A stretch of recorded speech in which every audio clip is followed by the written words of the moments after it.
I'm Marta, and I will take you on a tour of a Jewish street in Warsaw of the 1920s and 30s. We are located in the Polin Museum, right below what used to be Zamenhof Street. This was taken into account already in the planning stages before the museum was built, that this street will be part of the exhibit. So if we look up, 6 feet above us is where the street actually existed. And this was located in Muranów district, in the northern quarter, the center of diverse and rich life, Jewish life in Warsaw before the war. Have you ever imagined what it was like? We're in 1928, Jewish Warsaw. People are leaving cinema, speaking Yiddish, Polish, German, Russian, any language you can imagine almost. This is a very diverse city, and Jews are diverse as well.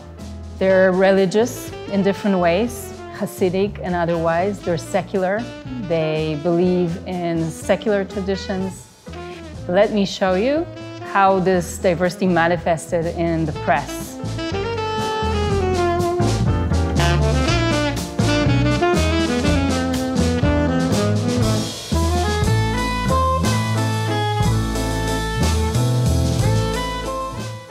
There are about 350,000 Jews living in Warsaw, so it should come as no surprise that nearly 300 titles of newspapers appeared in the city. Some of the titles may sound familiar, such as Ha'atid, or Hashomer HaTa'ir, or maybe Bederech. And as you can see, some of them were in Hebrew, quite a few. Others were in Yiddish, such as Volkszeitung, Heint, or Der Moment.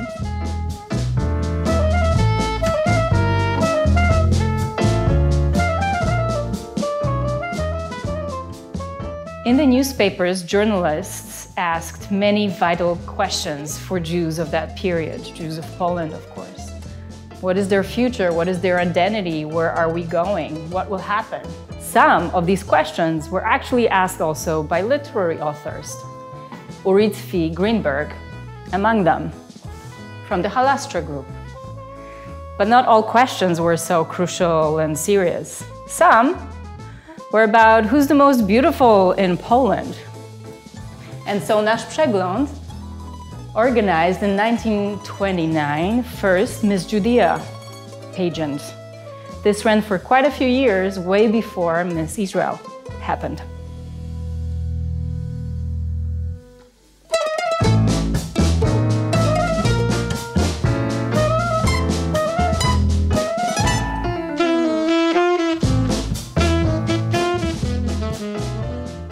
Popular culture in Warsaw was also very rich. When the sun went down, the music started playing.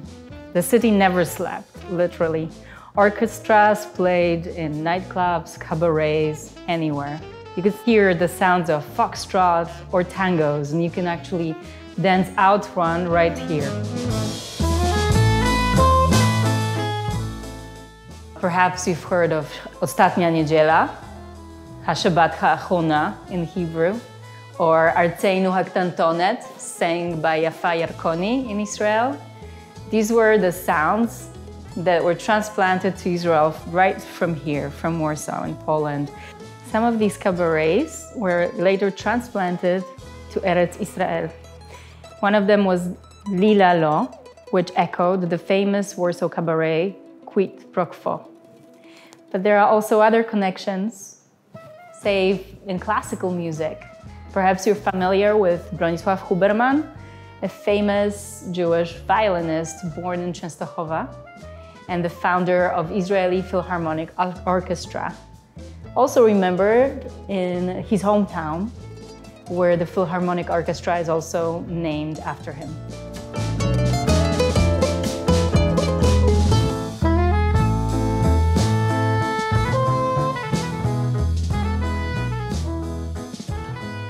Both Poles and Jews have the experience of their state regaining independence. The Polish representative to the UN in 1947, Ksawery Pruszyński, stressed that fact when he encouraged the vote for the establishment of the Jewish state. For Poland, this event took place on 11th of November, 1918. This was a huge development, obviously, and everybody was excited, a little worried of what this will mean for everybody. This is the moment when everyone, all the minorities of the Polish Republic, become citizens. Do you know what was the largest minority in Poland? Not the Jews, it was actually the Ukrainians. And then the 10% of the Jewish people. Overall, the ethnic Poles constituted around 70% of the population. So this was a truly multi-ethnic, multicultural country. In such multi-ethnic and new state, many wondered, what does it mean to be a true Pole, to be a loyal citizen? And many tried to prove that they are loyal. Some showed that their loyalty even before the state was actually established, such as Motto Levinson. He was awarded the greatest possible honor with the Order of Virtuti Militari after his death. He died fighting for Polish independence together with Marshal Piłsudski with his legions. He was one of those Jews who enlisted voluntarily to the legions and for the fight for their country. Jews participated in national elections. That way, they exercised their civil rights. Here you can see a poster encouraging them to do so. And so Jewish representatives to the Polish parliament, the same, were elected.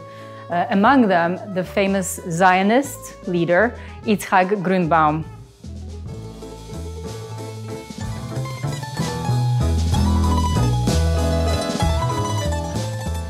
One of the privileges of being a citizen in a country is to be able to vote and also to create political parties. Those political parties were addressing, again, identity questions of Polish Jews. They were asking, what are the core elements of our identity? To the Bundists, this was Yiddish secular culture. To the Agudas Israel, it was the Torah and Yiddish as a spoken language. To the Zionists, this was the language of Hebrew and the land of Israel. No matter what their answers to identity questions was, Jews of Poland often supported the idea of Jewish settlement in the Eretz Israel. Do you recognize this box? It's a Kufsat Keren Kayemet LeIsrael. Such boxes stood in many offices and businesses across Jewish Poland. Many Polish Jews, not only Zionists, sympathized with the struggle of the Yishuv and supported it financially.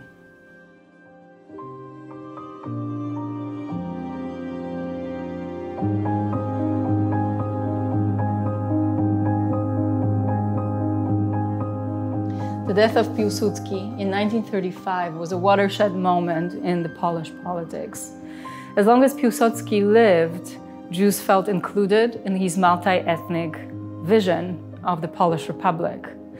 This changes when, after his death, Poland starts leaning more towards nationalist ideas and enforces such controversial policies as the ritual slaughter ban. The boycott of Jewish businesses becomes popular. And moreover, Jewish students are not as welcome to the universities as one would hope. The number of students is limited. It's so-called numerus clausus. Jews are also segregated from Christian students by ghetto benches, and they're not welcome to Polish Christian student societies. So they need their own dormitory, and one such dorm is built in the Praga district in 1926. In this dorm, Menachem Begin, whom you might be familiar with, the future prime minister of the State of Israel, lived when he was studying law at the University of Warsaw.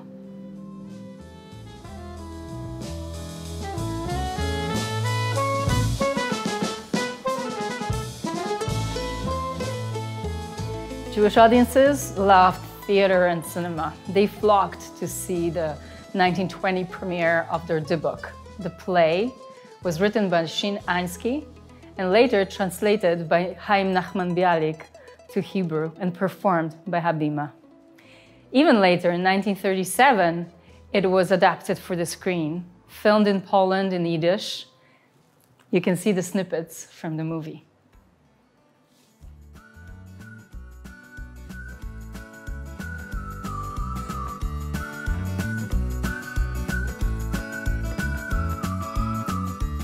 Kids spend much of their time in courtyards as these. You can see some of these courtyards in our film about Praga district. They were spending their time in the courtyards playing there when they were not attending school, which of course they were. 80% of Jewish kids studied in Polish state schools with other Polish children. The rest went to Jewish schools, such as those funded by Tarbut, where classes were taught both in Hebrew and Polish. As Poland was reunited after 123 years of partitions, also Jews living in those different areas were reunited as well. And so Litvaks, Galicianers, and Polish Jews and Warsaw Jews suddenly found themselves together, realizing that their cultures are quite different. They eat different gefilte fish, speak different Yiddish dialects, and have different customs and traditions. Also, they realized that they don't know big parts of the country, and so were encouraged to start traveling to those regions.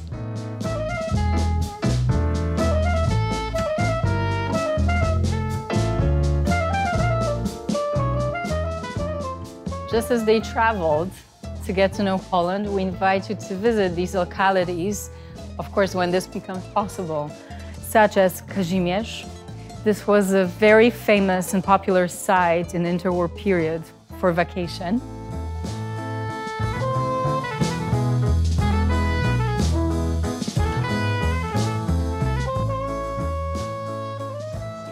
Or Gdynia, the famous port. This is where many Polish Jews started their journeys from, some going to United States, others to today's land of Israel.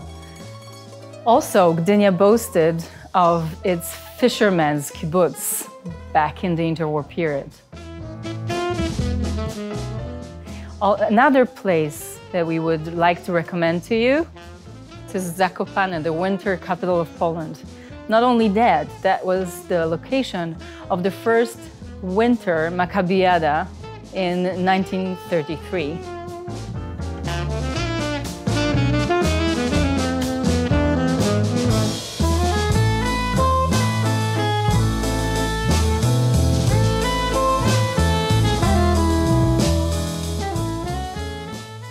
We hope that you will come and visit these places, some of them, and our museum when this becomes possible again.